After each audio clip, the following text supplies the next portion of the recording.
everybody. It is great to be here. Welcome to Tackle Shop Confessions with Sam de la Torre. Sam, good to see you, man. How you doing? I'm doing all right. I've had microphone problems today, and I think we still have those microphone problems, but hopefully everybody out there can hear us.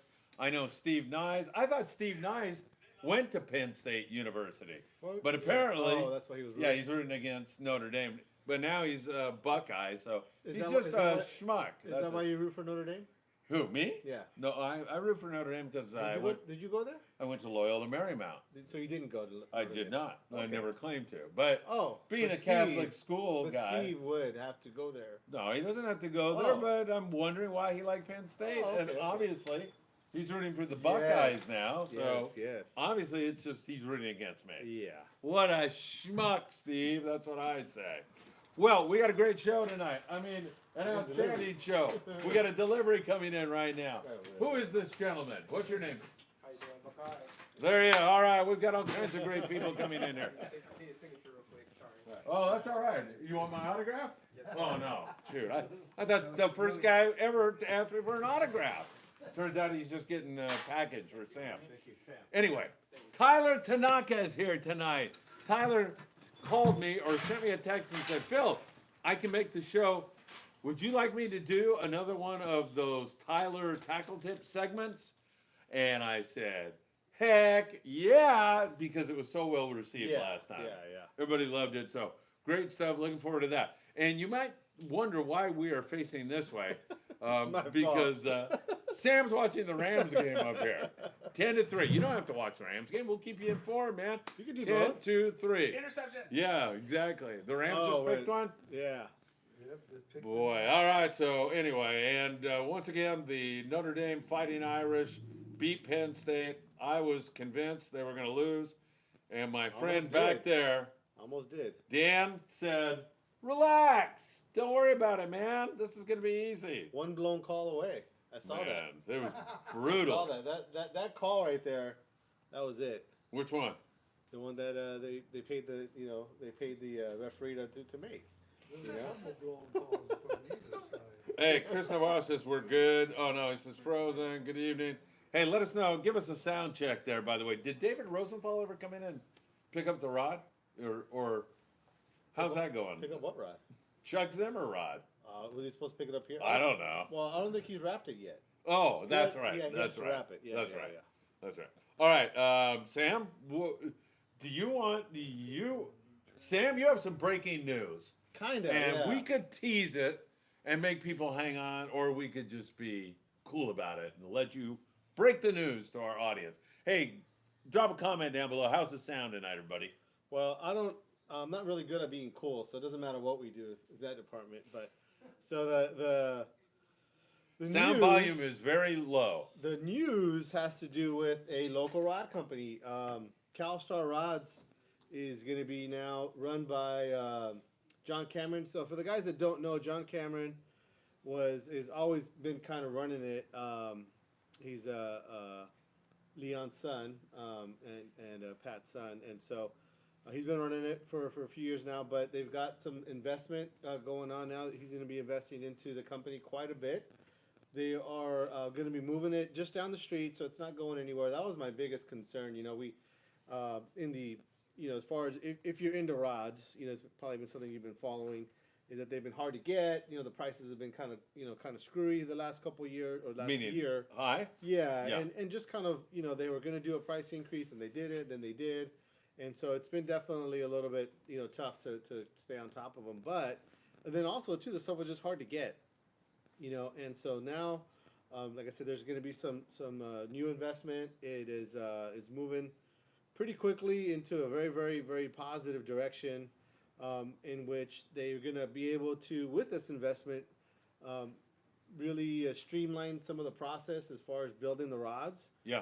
Making them basically more affordable to produce and manufacture.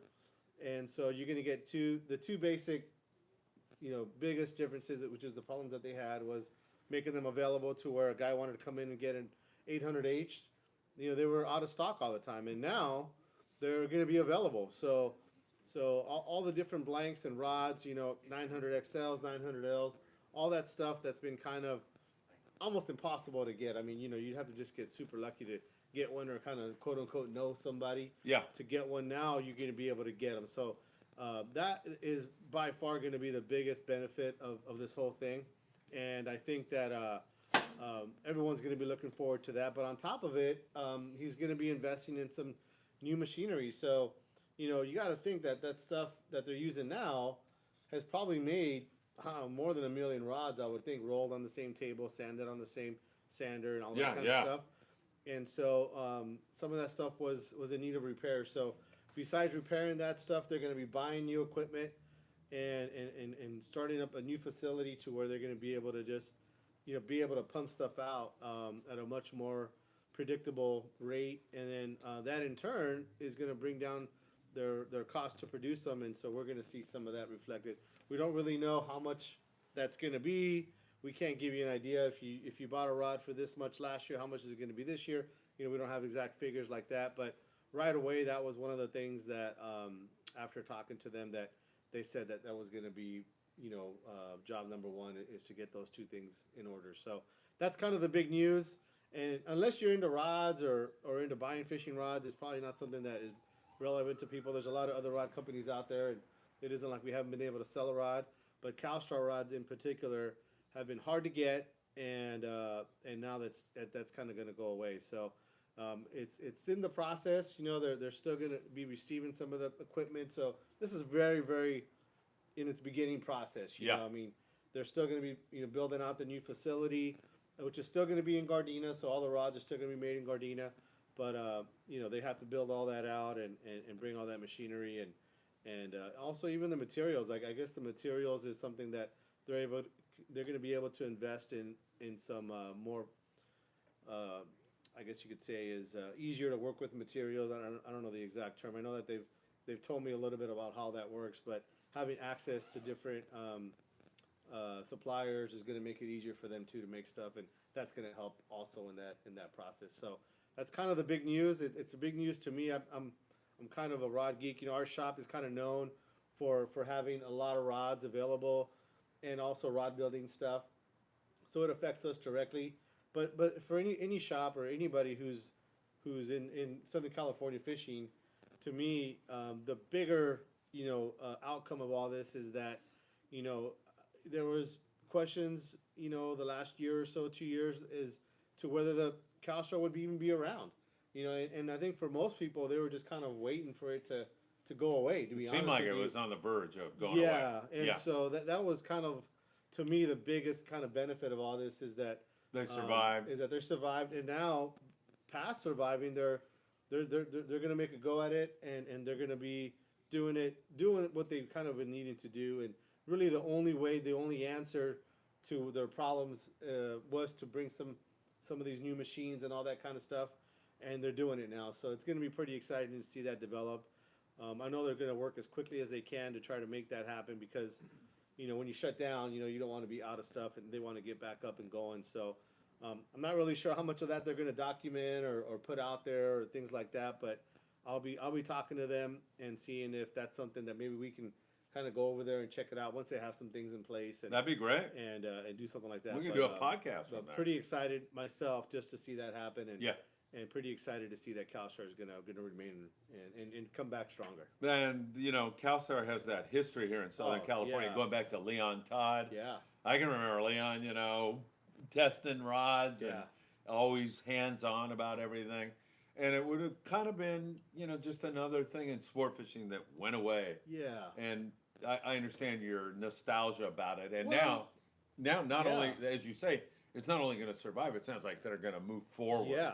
Yeah. I mean, it's a connection to Sabre in those days. Some of the people that came and developed Calstar came from that factory, and all those other factories back in the day that were all around here.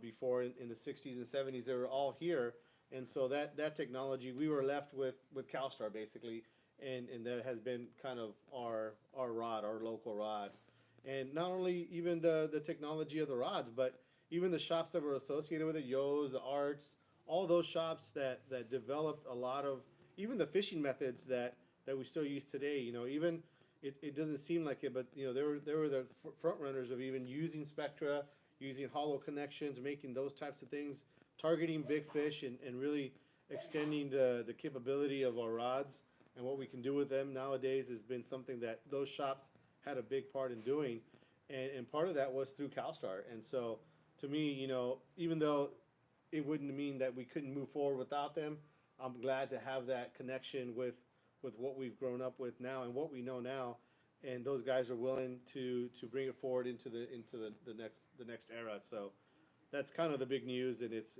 pretty exciting. All right, you heard it here first on Tackle Shop Confessions. Calstar moving ahead, and they're going to have a booth at any of the upcoming shows. Do you know? Yeah, I know for sure they're going to have one at PCS. They already paid for that one. I think it's a little bit quick, and with all the movement that's going on, I don't think they're going to be able to put one on at Long Beach. I was talking to them about maybe even just coming down and hanging out at our booth possibly, and not only our booth, but anybody else who's selling their products, and being there to answer questions.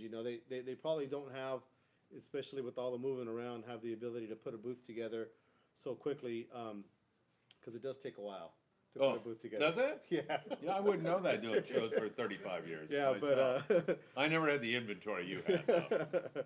but yeah, I think that for sure at PCS, that's 100% they're going to be there.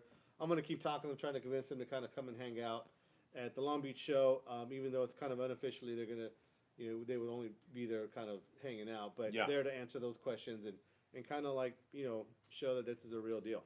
All right, very good. Sam, we got a ton of comments. I can't wait to get to Tyler Tanaka. Mm-hmm. Everybody, we're going to get to Tyler in just a little bit. I know all of you loved him last week. This week, he's going to talk about the 10 things that you need to do before the 2025 season to be prepared. And he said, I also have a bonus recommendation. So we'll have Tyler on here shortly. We got a lot of comments.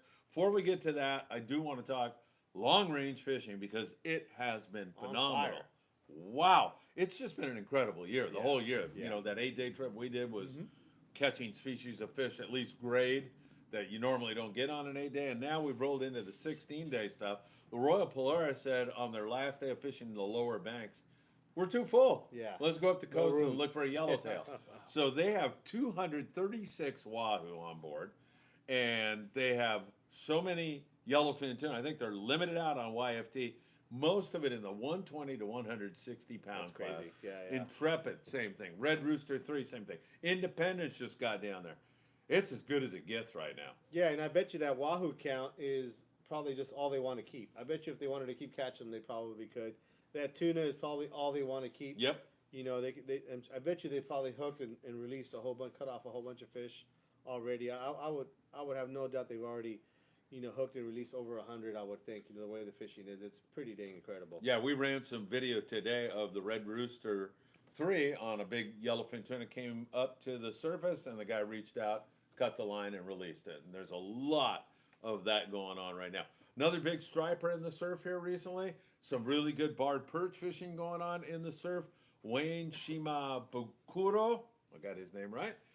Wayne, you know Wayne. Yeah. In fact, he said he was going to come in here. He wants to make a $100 donation. See, Wayne, I'm holding you to it. To Claudia. Remember Claudia that came in there? Yeah. So, and then Ted Feet, he just sent me a check for Claudia. So some really wonderful people out there. And Claudia, thanks you all so very, very much. She is the aunt to the little girl in Mexicali, Mexico, who has Down syndrome and urgently needs heart surgery. And the last time I talked to her, I talked to her actually today, but the last time I asked her about fundraising was about a month ago, and she said they were getting close. So that's great news. Awesome. That is great news. Doug Tilk made a generous donation, so that's good. I'll read a couple comments. Okay. And then we'll talk a little more fishing, and then I'm going to turn it over to Tyler, my man. He is here. Steve, nice. Niece. What is it? Niece? Nice. Steve, not nice. Steve, not nice. Go Buckeyes. Hey, screw you, Steve. Go Irish.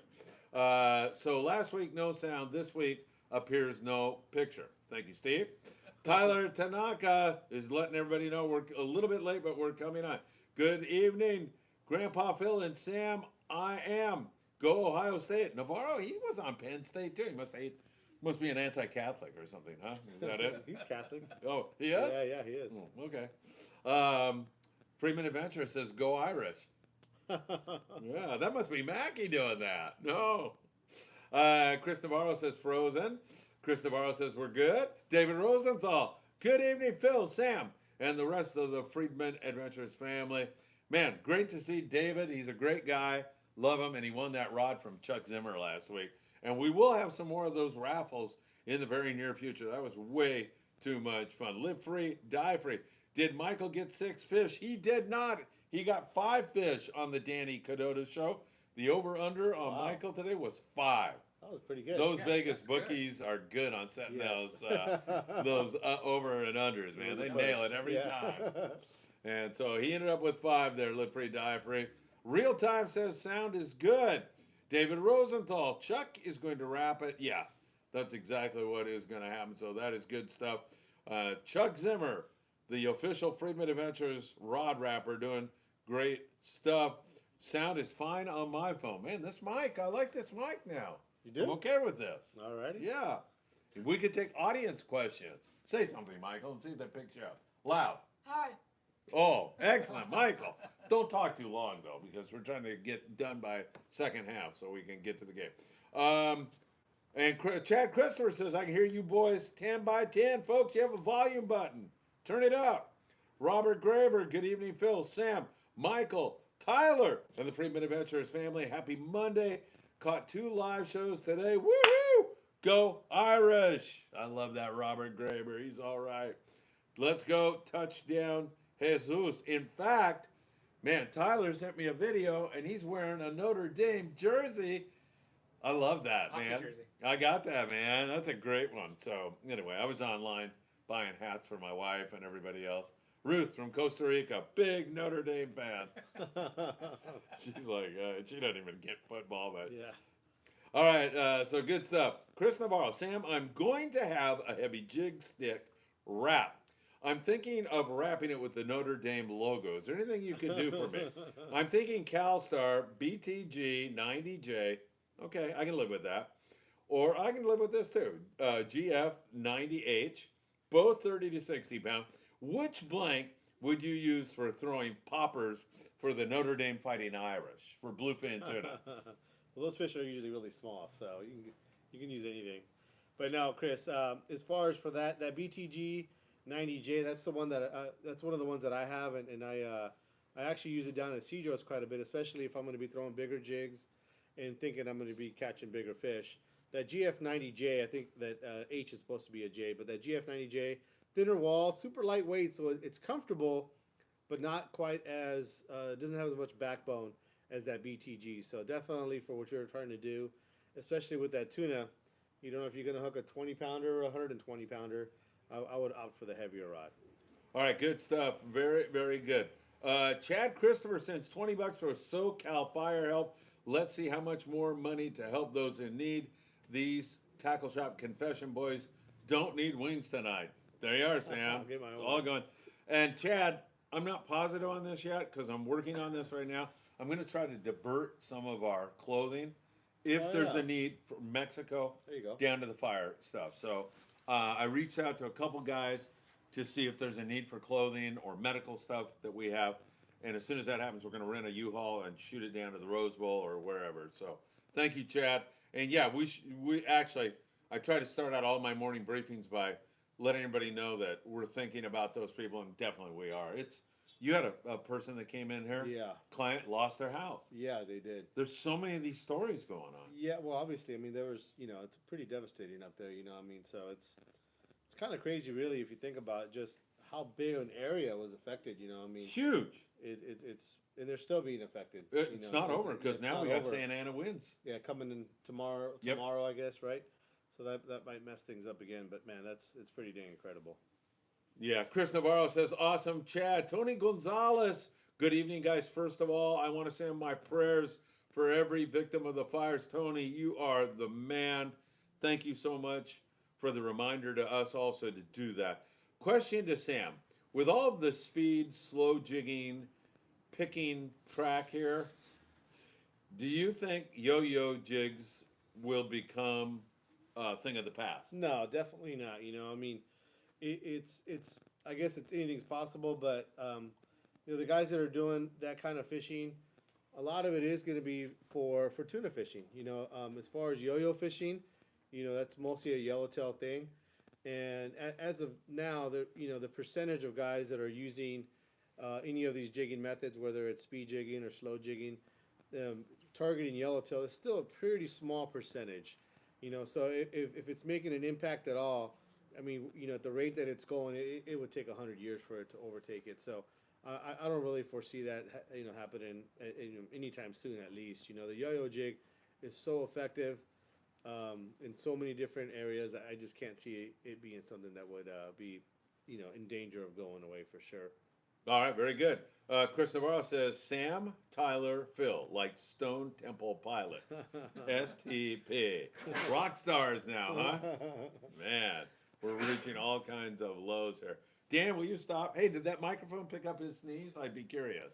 We want to know if that microphone is working well.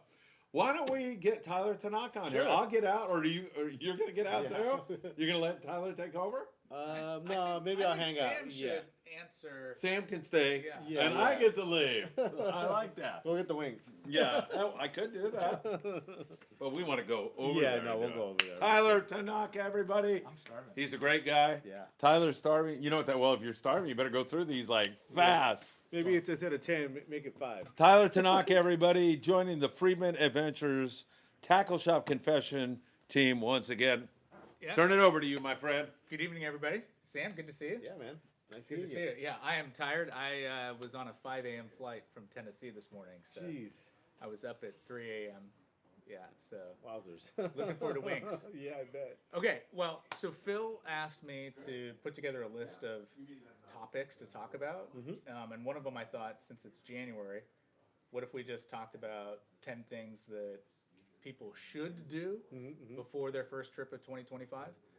But most of the time, people don't actually do this until like A week before their trip. 3 days, the day before they're rushing in, right? Yep, Need to get stuff done. So I thought this would be a good opportunity just to go through a list. And, you know, guys, I know that there's super advanced anglers in the chat, but there's also beginners. And so some of this stuff is going to be super basic. Yeah. But, you know, 10 things. All right. So number one thing you got to do before you get on the boat, or at least do it right now, is wash your feet. And so Sam had a funny reaction when I told him, what on earth are you talking about? But the most vulnerable part of the rod is your guide's feet. And people don't take time, from what I've seen, to actually wash down their rod. Make sure you really clean your guide's feet well. Warm water, some Dawn dish soap, you know, on a microfiber cloth, and clean your guides. That's the part that's going to rust and wreck your rod. You know, not all guides have titanium. You know, not all guides are super high quality stainless. So depending on the rod that you have, make sure. All my rods have titanium. Most of my rods have titanium too, but most don't. But most don't, and they're really expensive. And I still take the time. So rub your rods, wash your feet. Those fish scales on your rods from 2 seasons ago, they're really not badges of honor. You know, just clean your gear, clean your equipment. Take the time to wash your guides. That's really important because they're going to rust, they're going to pit, and they're going to weaken. And clean your inserts. Yeah, one thing that you guys might even consider as kind of something you might buy or kind of a game plan for your trips next year. One of the things that I've seen guys do that I think is probably the best maintenance on rods and reels is just have an empty spray bottle. Every single boat, just about every single boat, makes fresh water. And so it isn't like you have to worry about bringing your own water, but you just go into the bathroom and fill that thing up in the sink there. And if you just spray down your rods and reels every couple of hours, and you don't have to do any super in-depth, cleaning at that point. What he's talking is more something you would do when you would get home. But just keeping salt off of your rods, and meaning that, not that you have to remove the salt, but if you put fresh water on there, it's going to dissolve most of it, and it's going to get it off of your rod. especially a rod that's kind of sitting up on the side of the boat that maybe you didn't use all day. So you might even think, man, I don't even use that rod. Well, that might be the rod that got the most salt on it. And so if you just take that fresh water and just spray down your rod and your reel, you'll find that when you get home and you clean it, there's almost no salt on it. But that might be something you guys might consider. And just a real small spray bottle. I mean, you're talking whatever the smallest one that'll fit in your bag might be something you might consider adding to your tackle bag. I bring one with me on every trip. Mhm. Yep. And when you spray your reels down, your line's always wet. Yeah. It's ready Yeah. to cast. I actually even bring one on the Ponga and Cedros. Mhm. Spray everybody's reels down. Yeah, I just don't see Yeah. any negative to it, except for just having to remember to bring it with you. But there's really almost no negative that I can see to having something like that. Yeah, so tip number 1, wash your feet, rub your rods. All right, tip number 2, thing to do, number 2 is you got to inspect your jigs and your lures. The split rings on lures out of the box generally have a tend to get rusted pretty bad. And they're not going to be super heavy duty trebles on a lot of hooks. So inspect your split rings and inspect your hooks, and inspect your solid rings for the welds. Jigs are mass produced, and so you never know how your split ring weld is going to be. It's gotten a lot of abuse for over the seasons. Check your hook points, make sure they're not damaged, and make sure you check your hook shank to make sure you don't have any bent open hooks. It's really common actually when you're fighting a yellowtail or a big fish. There's a pretty good chance that your hook shank is going to open up if you're pulling really hard. So check all those. Buy a super cheap hook sharpener and just knock any rust off. Give it a point back, but go through your jigs and check your lures. Another thing you could do for that too is just the way that it happens is sometimes even it'll get crooked or bent from taking it out of the fish. Sometimes you get where a fish just the way it's hooked, it's hard to get a hook out, and they got to kind of twist that hook to get it out. That might happen. So if you have your own boat, or if you're the kind of person who will just dehook your own fish, even on a small fish, is what I would recommend is grabbing a pair of duckbill pliers. So those duckbill pliers are just basically a wide jaw plier, and what that does is it more firmly grabs more of the hook, giving you more leverage to dehook that fish with that jig. Typically those hooks on those jigs have a little bit larger barb, so sometimes it is harder to get it out, which is a good thing. I mean, that's what allowed you to land that fish. But when you go to remove that hook, if you use a duckbill plier instead of a regular needle nose plier, a little bit better chance you won't mess up those hooks. And the deckhands are obviously trying to get hooks out quick. And so, like, the way that you get a jig out of a fish's mouth is you grab the hook, you grab the jig, and you're literally twisting it out. Yeah. So, and then I've seen a lot of hooks get bent pulling them out of tuna. Oh yeah. That's a solid bone in their jaw, and the deckhands are not shy about getting those hooks out quickly, so they can Hopefully you're in a hot bite. Exactly. You got fish all over the deck. Yeah, they got to get to the next guy. Exactly. So make sure you check. You got one shot, right? You want that hookup to be good, and you don't want it to be on a bent hook. And so if you got rusted split rings, change them out. Owner hyper wires are great, and Nomad has BKK split rings. I use both of those depending on what size. Yeah. Number 5s are great for jerkbait lures, and then you can go all the way up to like number 10s for giant, bluefin jigs. Yeah, you probably just want to match the overall kind of diameter, but you get into these better split rings. They're just stronger, even though they look the same. They're just a better split ring. Exactly. All right, number 3, restock now. Don't wait. There has been lots of times where I've been on a boat and a guy comes up to me, a buddy comes up to me and says, "Hey, I don't have any number 4s or number 2 owner mutus, because it's a small bait. They're really weak swimmers. You didn't get a good batch, and you're not going to be throwing a 2-aught hook onto a small sardine. 4th wear out, they will be sold out of that hook, guaranteed."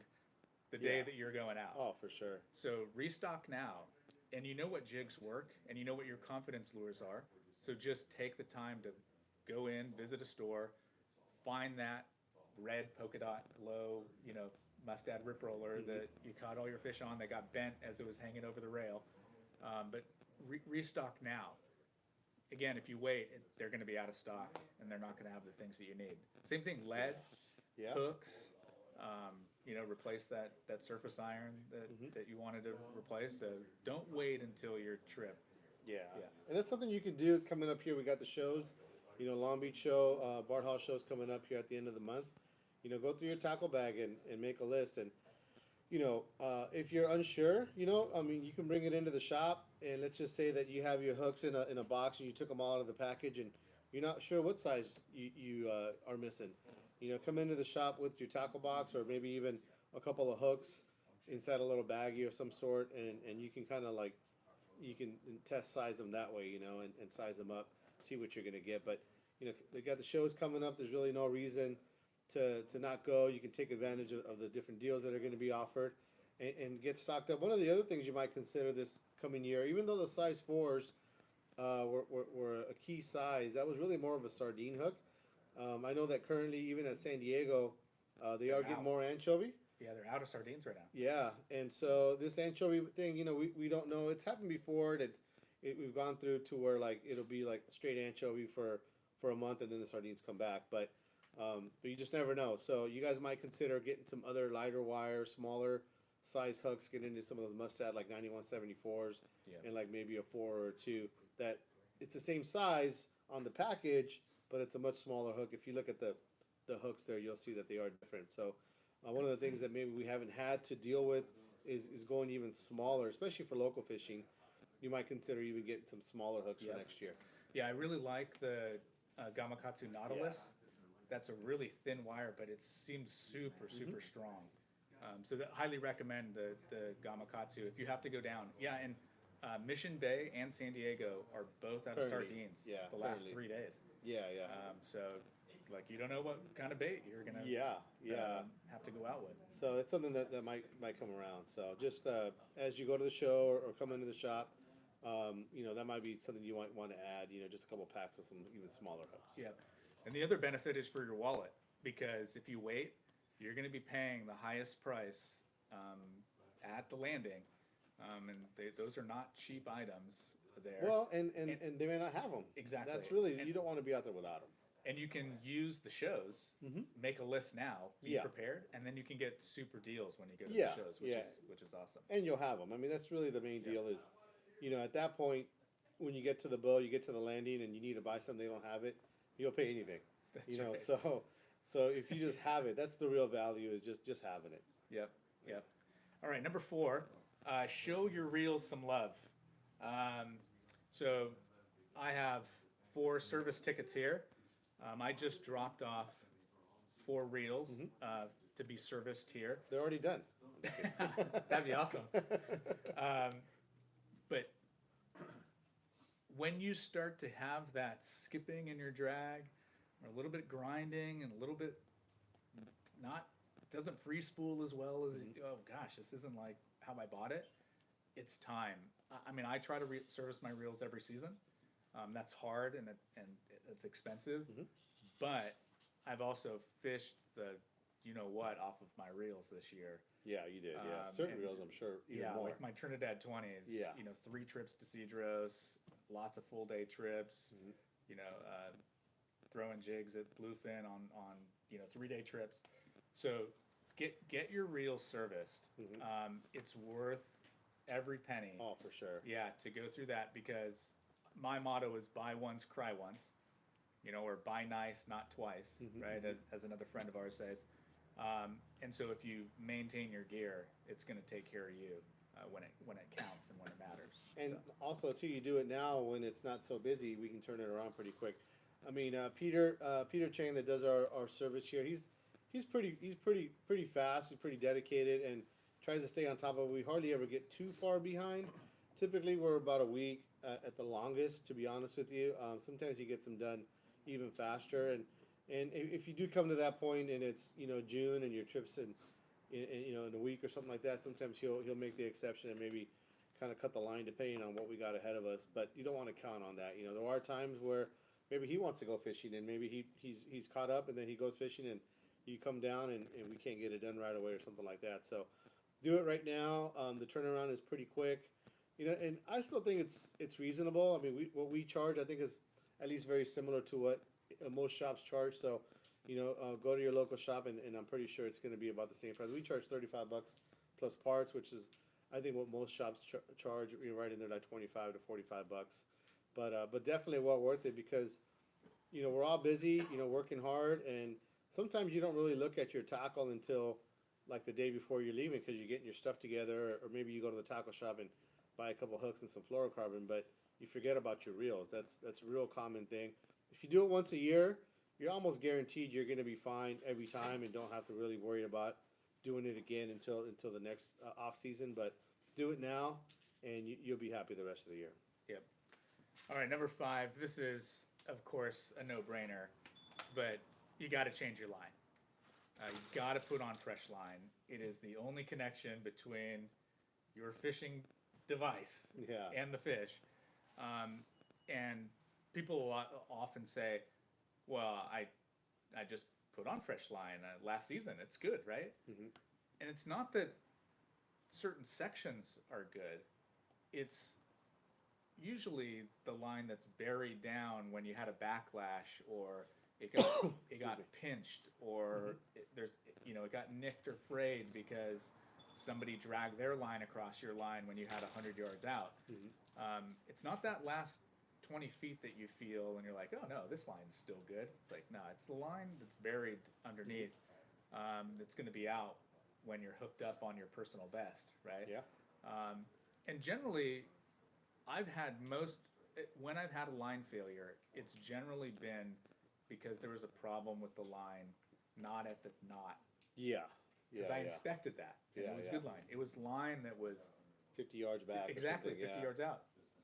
When we were at Cedros, I made a bomb cast, and I was down to my braid, and as soon as I got bit, the line broke halfway in between me and the fish, and it was like, what happened? Well, it was probably a backlash that I picked out, and we had been catching, lots of fish. Full speed, lots of fish. So change your line. Also, your wife and girlfriend or boyfriend is not the right person to help you put line on your reel. If you don't have a line machine, you're never going to put it on as well as a shop. So don't. Obviously, if you got line at home, put it on. But consistent tension and laying line on smoothly is actually really important because you're going to have a better opportunity to cast bait or cast your lure out because it was actually put on with consistent tension and tightness and laid on properly. So you'll usually have more line, you'll be able to fit more line, and you'll have a better overall fishing experience. Yeah, we get that quite a bit, especially at the start of the season. Is a guy come in and says, "Well, is my line any good?" And unfortunately, there isn't really a meter that we can put on there and say, "Well, you got 75% life left in this thing." As far as a long mono top shot, I definitely wouldn't hesitate. It doesn't really cost a whole lot. You're only talking a couple bucks. So that's something that I would always recommend you change. The braid is a little bit more complicated, obviously, because it does cost a little bit more. If you're pretty confident that line was pretty much never in the water, like if you have a 100-yard top shot on your jig rod, you probably don't need to change your braid. And a lot of times, even on your bait rods, if you're using a short leader, unless you knew that was a rod that maybe you caught a lot of fish on and you might have rubbed on the boat a few times, things like that. If you know that's not something that happened a whole lot, you can probably be okay. But to be honest with you, we really can't inspect it to that degree to where you can tell you, oh no, you're not going to lose a fish. This line is perfect. There just isn't really a device that's available that can give us that kind of reading. We can give you a recommendation and say, yeah, it looks okay, but there's no way that we can guarantee any type of continuing success with that line, unless it's brand new line. But that being said, I'm someone who doesn't change my line unless I have to, but I'm pretty good about taking note if I do have a reel that got into some pretty bad tangles, or if I have a reel in which I had a fish that got into the boat and I had to like free spool to get around it, or wrap around an anchor line, or just different things like that. I'm pretty good about kind of noting that, and I'll change that line as soon as I get back. But this time of year, one of the things you could do is just get your top shots fresh. And another reason too is that you just never know. Your buddy can call you up and say, "Let's go fishing," and the reels are ready to go. Yeah, exactly. And I'm really talking about mono. Yeah. In this case, right? Braid is a totally different. Yeah. That maybe we even say for a different Yeah, talk. yeah. So, all right. Number 6 is set your drag. No, really, actually set your drag.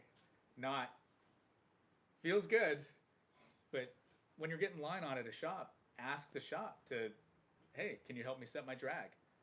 Or use a scale to actually set it. But when you get that fresh line on, take the opportunity to set it and be at least in the ballpark. And then when you go out that first time, don't touch your drag after you set it. The first thing I see a lot of the time where a guy will get bit on a fly line, and the first thing he does is as soon as the fish takes drag, he tightens his drag. Yeah. Or loosens his drag, which is so odd, but really pays 20 to 30% of your drag, of your line rating, rather. And if you're unsure, hey, 25%. So if you've got you got 40 pounds mono, set it to 10 pounds of drag, right? And so it's worth it because that drag, has been engineered by brilliant guys designing and manufacturing these reels. Let it do its job. You'll land a lot more fish. Yeah, you can get a scale. Different companies make them. There is some high-end scales out there that are really, really nice. But to be honest with you, like a Rapala or something like that, they make a scale that is good enough. Usually it's going to be like a 50-pound scale that'll cover you for everything you have up till a really big reel. They usually go in an increment of a 25 or a 50. The 50 is going to cover you for everything. And one of the things that you might do this time of year is try to get a feel. I know that you're recommending to not just use your hand, but at the very least is trying to get familiar with what 15 pounds feels like, with what 25 pounds feels like. You'd be surprised. I bet you if you were to measure your drag, you're probably going to be at about half of what you think. Yeah. If you think, oh, that's about 15 pounds, more often than not, if you haven't taken on this exercise, it's going to be probably almost half of that. Yeah, but you gotta pull after you know what it's at, right? So you can you know what the reference point is. Well, yeah, that's what I mean. If you were to Exactly. just pull and then you just think of maybe guess what it is, and then you went to go It's measure usually it, super light. it's way lighter than Yeah. you think. But after you do it a bunch of times, you're going to get better at guessing what that is. And the reason I think that that's a good skill to have is that with drag in general, even though you can set it before your trip, there are going to be times with boat vibration, humidity, things like that. It might change. And I even make a point to just check it throughout the day. Maybe in the morning, when I set it, it was cool or cold. And then maybe by the middle of the day, it's like super hot. That might have changed something. Most of the times it doesn't, but it's just one of those habits that I'll just have, and sometimes it will tighten up a little bit or loosen up a little bit, and I'll make the adjustment accordingly. I personally, I'm pretty comfortable just using my hand to kind of feel what I need to do, but that's not something I would recommend to everybody right away. I think you'd have to kind of take some time to learn what that feels like, and you're only going to know if you go buy a scale and actually take a real measurement. Yeah, years of experience, though. Yeah, with knowing what reel, and a lot of times, after fish go on a blazing run, your drag will loosen up. It can, for sure. So, the heat in it, it might be old, hasn't been greased in a long time, but the key point is when you actually get it set and you know what it's set at, then that's 10 pounds. Yeah. That's 12 pounds. And so you can feel it and understand. And so it's important. Know what it's actually set at rather than always be guessing. Yeah. No, it's important. And those scales are, they're not tiny, but, they're not too big either. You can even carry it on the boat and maybe set your drag that morning before you start fishing, or the evening before you start fishing, or whatever. And it's pretty easy to do. And a lot of times you'll find yourself kind of just verifying. You've already set your drag, and now you're just going to verify before you actually put a bait in the water.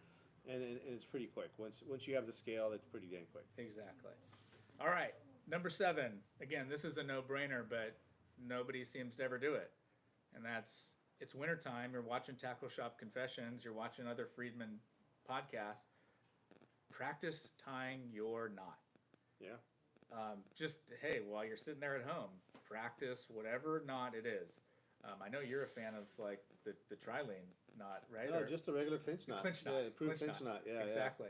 But when you get proficient at tying your knot, it makes a huge difference on the boat and on the water. When the time comes, like, oh gosh, I just got busted off, I got chewed off, the bite's hot.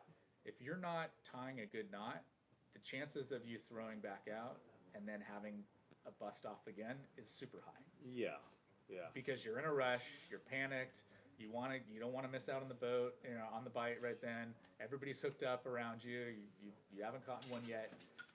So practice. And so I like to have, I use a lot of different knots for each different purpose, but you should have at least 2 knots. One for hooks and jigs, and one that you really know how to put mono to fluoro as a leader, right? You can get all complicated with FG knots and PR knots and all kinds of stuff, braid to leader, but I use a double San Diego on my surface iron and yo-yos. I use a toit knot actually for my solid ring to split ring for all my pitching jigs. And then I use an FG for my braid to mono leader or braid to fluorocarbon. And then a Seagar for my fluoro to mono. But you've got your knots, I've got my knots. The best knot is the one you know how to tie. Yeah. Yeah. And so just use this time to practice. Well, now too, I mean, the resources are there. Really, no excuse. I mean, it used to be that you may have heard of a knot and maybe seen it in an article, but you didn't have anybody to show you. Now they're pretty much all on YouTube. I'm pretty sure there's really isn't a knot that there isn't at least 40 or 50 videos of. And so do the research, find the video that you think is explaining it the best, and practice. Like that FG knot. That's one that I feel like in the last 6 months or so, there's got to be at least another 500 videos that are brand new, and some guys are developing new ways of tying it that are even easier. So maybe not that the knot's any better the way they're doing it, but maybe just making it easier to tie. And you'll find that too, that some of these knots, I think nowadays with these videos that guys are putting out, is not necessarily a new version of it, but maybe just a new way to film it to make it easier to watch. So I really urge you guys to look at that, and if it's a knot that you already know, just practice it over and over. Slow it down, exactly like Tyler's saying. I think slowing it down, because what ends up happening is that as you tie onto your jig or your hook, is that the cinching down of that knot is what it's going to burn your line.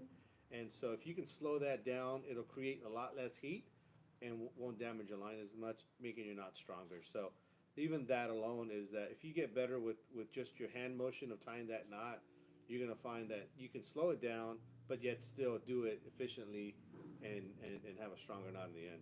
Yeah, I actually found the way that I tie an FG knot now with a video on YouTube.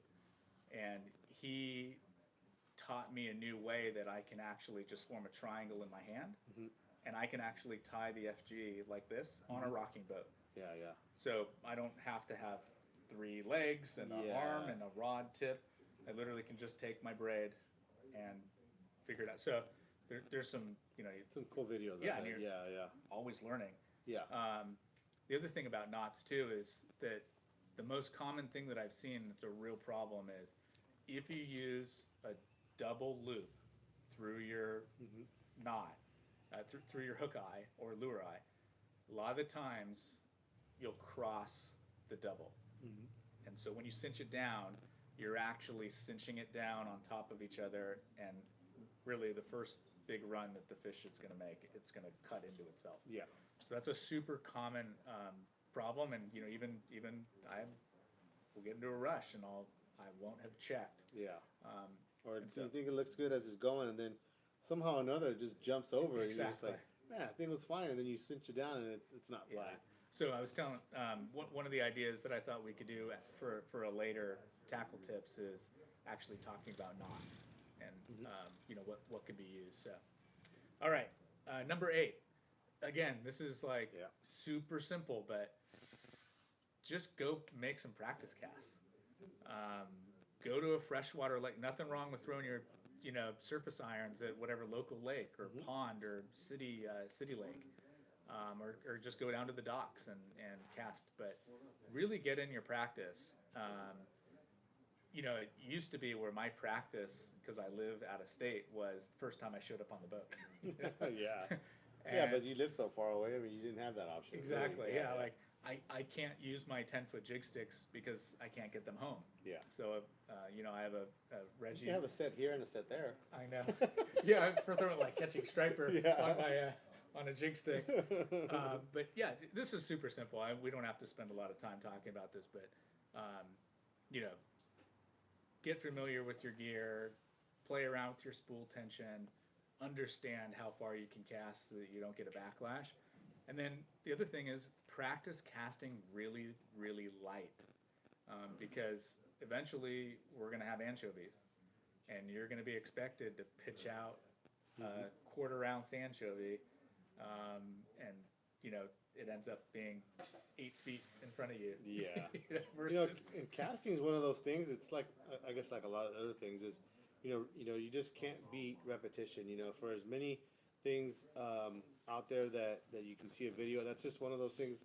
It's like driving stick. You can understand the concept, but until you do it, it's definitely a feel thing. yeah, great analogy. Yeah, and also too is there is a lot of gear now that makes it easier. It does cast better than older gear. But that being said, with just a regular conventional reel, I think that's mostly what we're talking about. Is that it is something that just takes practice, and try to find something that replicates a live bait. It's probably gonna be like a small swim bait. You could take like a 4 or 5 inch swim bait tail and just hook it with a hook, like a regular hook, and try practicing casting that. And one of the reasons that works really well is that, especially if you hook it really lightly, is that it'll fly off your hook just like a bait will. One of the problems with the live bait is you can't cast it too hard because it'll fly off your hook, but you need to cast it hard to get distance. Get it out, yeah. So there's definitely a little bit of a window of what that is going to be to accomplish that. And so you could take a rubber, swim bait tail and lightly hook it and make that your practice. You usually go to any park or whatever. I mean, we have plenty of park lakes around us that you can just go there and try it. Although if you cast it off into the water, you're actually going to have to bring a couple of extra swim bait tails. But it's well worth it and well worth the time doing that because especially if this anchovy thing comes. Not that it's impossible to do. I think sometimes people put a lot of weight into that quote-unquote problem that may arise. It's almost like they feel like everyone's going to not be able to catch fish.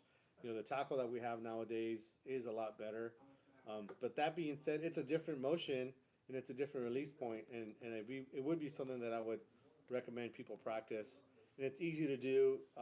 If you have any kind of park lake around you, and you just take just a hook and a small swim bait, and that'll be something. But on the other side, you can still practice throwing jigs. I enjoy casting in general. I feel like it's just one of those things in fishing that I just like the motion of it, the action of casting.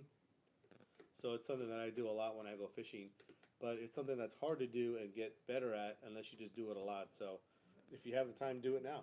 Exactly. Yep. All right. Number 9 is get your stuff together. Just organize your gear and your tackle. Wear your boots.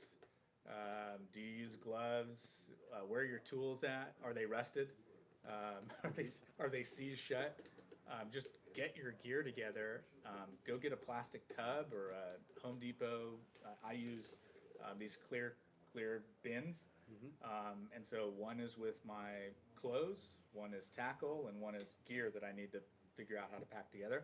But it's always in one spot, and I can always put together, am I going offshore, or am I going to Cedros, or am I going on a day trip? I can mix and match all my stuff.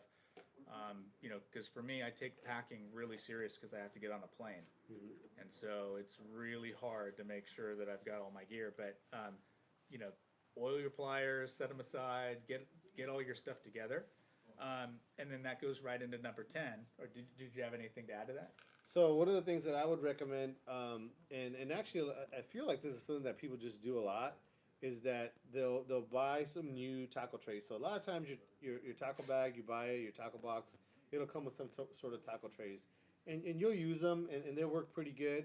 But you'll find that there's a lot of other configurations, and if you just buy a new tackle tray and then just transfer your stuff, you're gonna find that you're gonna pretty much only transfer the things that you kind of really need, and so you're gonna have like a fresh start. So you buy 3 or 4 tackle trays, and you can have a fresh start to your gear, your tackle, or your terminal gear especially, and it'll probably be better organized, and you can kind of like really pick out the things that you really want, and maybe leave some of that stuff behind as more of a storage thing, and we do that. Maybe you fished on a bunch of trips where you needed a bunch of yo-yo jigs, and you got an overabundance, and so you keep bringing them all because you got them, and you just, I'm gonna bring them all because I just got them. Well, you may only need like 3 or 4, so you may pick out the 3 or 4 that you want, and now you have kind of like a storage back, kind of a back stock, and then your tackle that you're gonna use. Make sure that that's always ready. Yep, exactly. So then the last tip is do a test run. Pack all your stuff like you're gonna go fishing. Yeah, it's a good idea, actually. And it actually forces you to go through that process. Yeah. Like a great example is, I fish with a group of great guys. We're the Mission Bell Mafia. And so Reggie charters the Mission Bell many, many times every year and goes out. And one of our guys, so shout out to Reggie and Joey and Bootsy. So we have this buddy, Bootsy, and he goes out on the San Diego the other day. It's January. It's 50-degree water. And he brings no yo-yo irons with him. Don't be Bootsy. Yeah. Like, you gotta make sure that you have packed all the gear that you need, and like you would never go out on a yellowtail trip without surface iron and fresh hooks for live bait and yo-yo irons. Yeah, especially this time of year.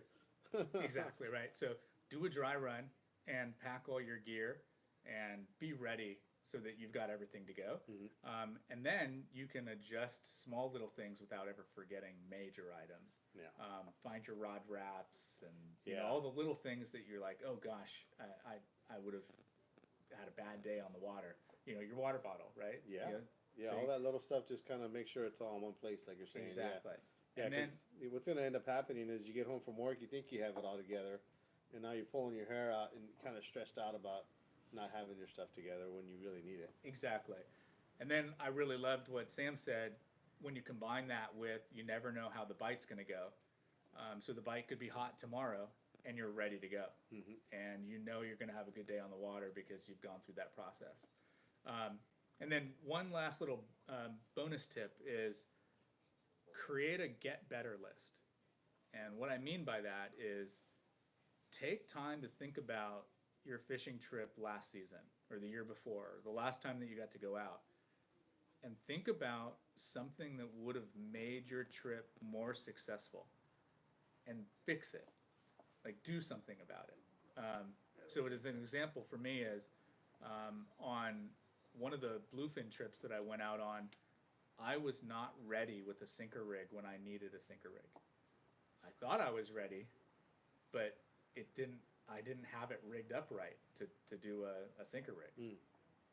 And so it took me a long time to get re-rigged up because I had to change my leader, and then I had to find, rubber bands, and I missed our deckhand quite a few times on the Mission Bell. And how was he performed?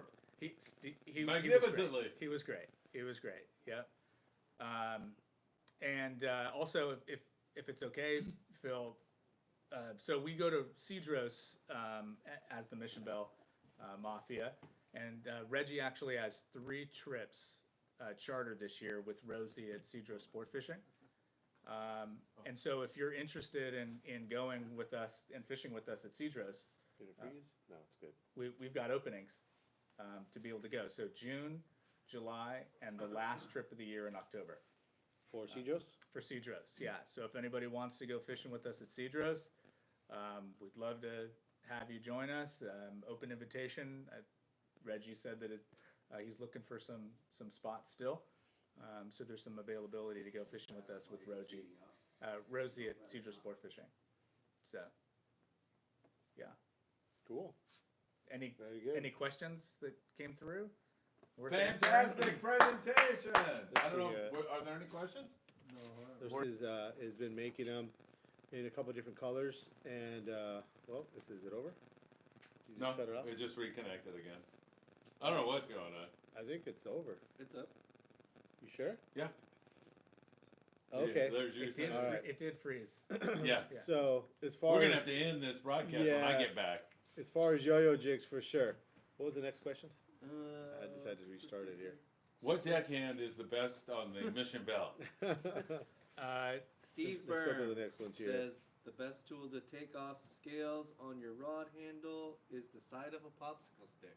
That's pretty good. Yeah. Do Taking you agree, Tyler? taking scales off of a rod. Yeah, it's great. Or plastic card. Works good too. Somebody put a credit card in here. Mhm. Sam, would you use an owner hybrid hook for anchovies? So, Chris, as far as that hook, it's actually a really nice hook, and I would use it. I would say up to about 20-pound test, because on an anchovy, you're probably going to be using a smaller size one as well. And so that's a pretty small hook. I probably would just go to a J hook. Same thing in that Gamakatsu. They make a live bait hook that's down to a size 2. Yeah, it's good. In fact, it has a ring on it, and that ring is small. It's about the smallest ring on the smallest hook that I've ever seen. And so that's the one I'd be looking at. The live bait with the ring in a size 2 for an anchovy is what I would recommend. And then he was asking me if when I service my reels, do I put grease on the drags or are they dry? I put grease on mine. Sometimes by doing a dry drag, what they'll call a dry drag, it will produce a little bit more drag at startup. But once it gets going, it's about the same, but it does produce a little bit more drag at startup, meaning that the amount of force that it's needed to start the drag to start to slip is a little bit more if it's dry. And so technically you'll get a higher drag, reading, but I like it to be smooth from the get-go, so I will grease them, and I feel like it also is going to provide a little bit of heat dissipation as well. It's going to take some of that out of there, but I do prefer a grease drag. Steve was saying that the screen was frozen. Screen frozen. I think that's when we put the game back on. And Steve made a good observation that it's most likely not the game, but that Phil was operating the camera Steve would say at that moment. Steve, not nice. I will say that it did freeze about the time that Phil got closer to the camera. That's true. That is So there may true. have been some influence there, cosmic confluence there. Steve, yeah. not nice. Yeah. Steve, And then not Robert him. Graber's asking where Mackey's at to fix the Yeah, screen. technical help. So yeah, Can I that's what show him happened. where he's at or not? And Chris was saying, "Great job, Tyler," and real time saying, "We're back." Yeah, and we can do more advanced stuff. No, but this is great you know, but- because it's like those things that are right in front of your nose you don't think of are the most important things to do sometimes. Yeah, and to hopefully motivate you guys to go do it. Yeah. Right. And if you do any one of those 10 things, you're going to be better off than if you didn't do it the year before. And So- one of the things too, I would say, obviously, ask your tackle shop, if it's cool to do. I know with us it is, but bring your bag to the shop. Sometimes you don't know. You may look at what you have and it's pretty full, so you think, oh, it must be fine. But bring down your stuff. Bring down your jigs, bring down your hooks, bring down your fluorocarbon, and we'll take a look at it. Make sure you got everything you need. Maybe if you've already booked a trip or two, then we can tailor it to that specific trip. But maybe just on a more general sense, we can help you either maybe take some things out of your bag that you got too many of, or kind of point out some things that you might be missing. Most of the times when people do take me up on that, more often than not, it's only a few things that they need. And usually those guys that do that are the guys who are taking a little bit more care about getting ready in general. But I would say more often than not, they only need a few packs of hooks, maybe one jig, and one roll of fluorocarbon or something like that. Usually will round them out. But that being said, if you have any questions about that, and you want to bring in your tackle, that's no problem. Even your rods and reels, sometimes, a guy will come in and say, well, I'm getting ready for a 2-day trip. What do I need? And we go off, 30, 40 pound test, that kind of stuff. And they're like, oh, I got all that. Okay, cool. And then they get on the boat and they got, 2 Lexa 300s and, and a jig master, and you're like, well, yeah, technically it's a 30 and 40 pound rig, but it's not exactly what I meant, you know. So, you know, we can kind of make sure that you got the right gear, or a guy will have gear that's way too big. You know, they got an old like, you know, International 50 that their uncle gave them or something like that. It's like, man, that's kind of big. I don't think you need something like that. So, you know, sometimes getting that stuff down as well is going to help you just be more successful on your trip. Cool. Yeah, and then we can do like all about surface iron or a Cedro special trip, you know, and Anything you want to Yeah. do. Everybody loves your Exactly, stuff, man. so- When are you back again? I'll be back February 13th. Oh, there you are. Yeah, Perfect. or the week of like February 10th Yeah. or something. So You'll be All right. down in Del Mar. That's when the Del Mar show is. Oh, you will be? PCS is At the Oh, the Del Mar shows? Are you yeah. doing that this year? I'm not sure. We're still working on that. Yeah. Maybe Okay. Long Beach for sure, Yeah. but Del Mar will be during that weekend. I'll be here for the PCS show for sure. I'm trying to Perfect. make sure I coordinate. Yeah, to be able to go to the show. So Is that an important comment? One more question for Sam. Yeah.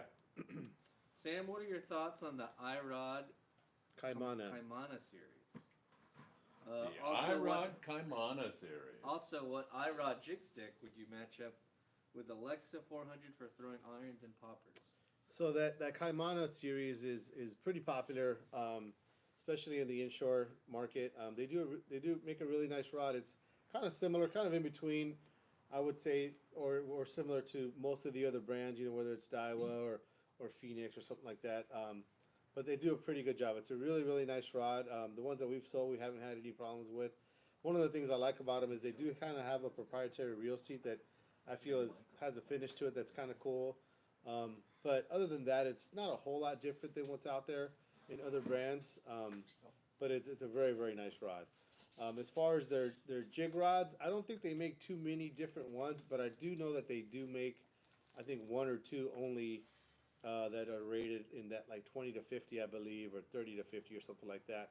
That would work great with that 400. I don't know the model offhand, but I know they don't make a whole lot that are longer. So whichever one that is in that series, I think you'd be good in the heavier side.